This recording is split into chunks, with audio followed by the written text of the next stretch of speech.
What's going on, YouTube? Welcome back to the channel. If you're new, do me a favor and make sure you click on that subscribe button and turn on your post notifications as well. So the video starts now.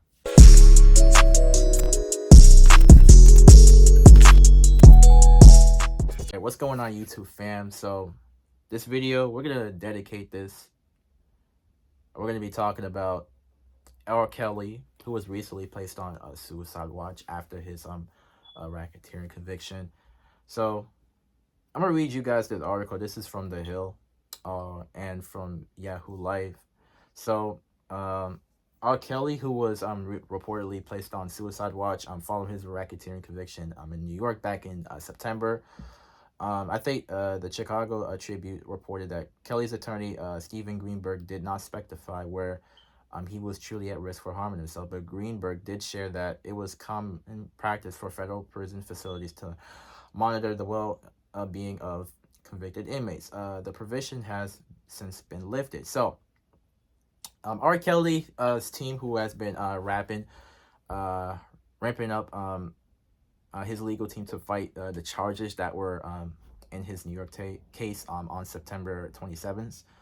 So, R. Kelly was found guilty of 1 count of racketeering and 8 counts of the Mann Act related to the star's transportation and coercion of 2 women, including a minor, according to the New York Times.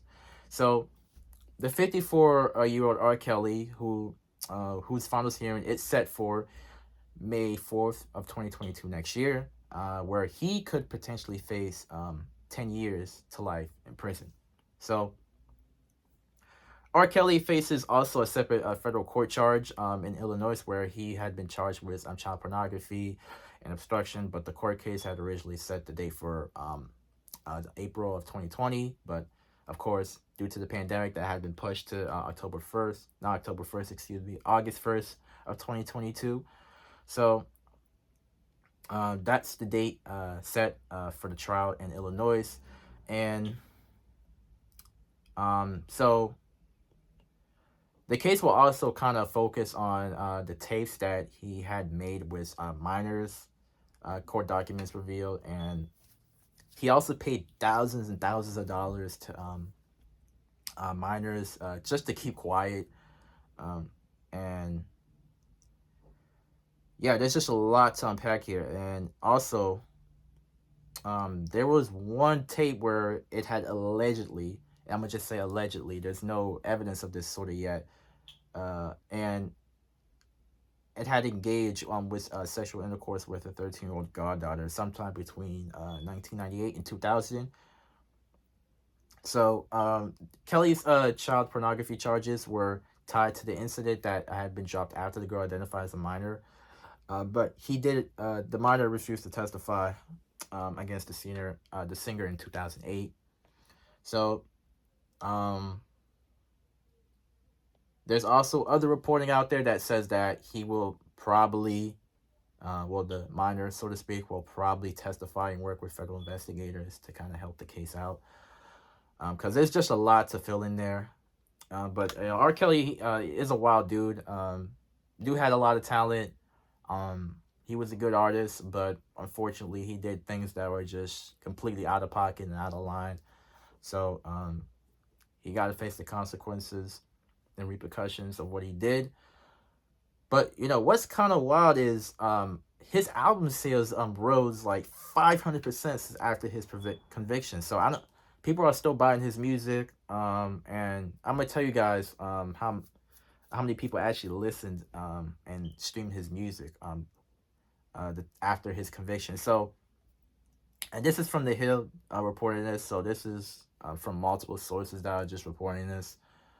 I know I'm kind of late with the story, but there's still a lot to unpack. There's still reporting going on, but R. Kelly's music sales have spiked since he was convicted for sex trafficking and racketeering, and the R&B star has seen triple-digit gains in sales since he was declared guilty on all charges against him on September 27th. And in the week following his conviction, Kelly's streams increased from 11.2 million to 13.4 million, where his album sales climbed a whopping 517%, and his on-demand audio streams rose 22%, and his video streams increased by 23%. So uh, people are still buying his music. They're still listening to him. I mean, I know about this whole cancel culture thing. I kind of been saying this from the get-go, guys. Cancel culture is fake. It's fabricated. It's a Hollywood thing. It doesn't really hold people accountable. But for what R. Kelly did, he should be held accountable for sure. But people are still buying his music. He's still making money now. There was this story out here saying that he was losing money and he's in debt. So I don't know. I don't know if that is true or not, but there's just a lot of things behind the reporting and what is being reported and what's going on behind the scenes.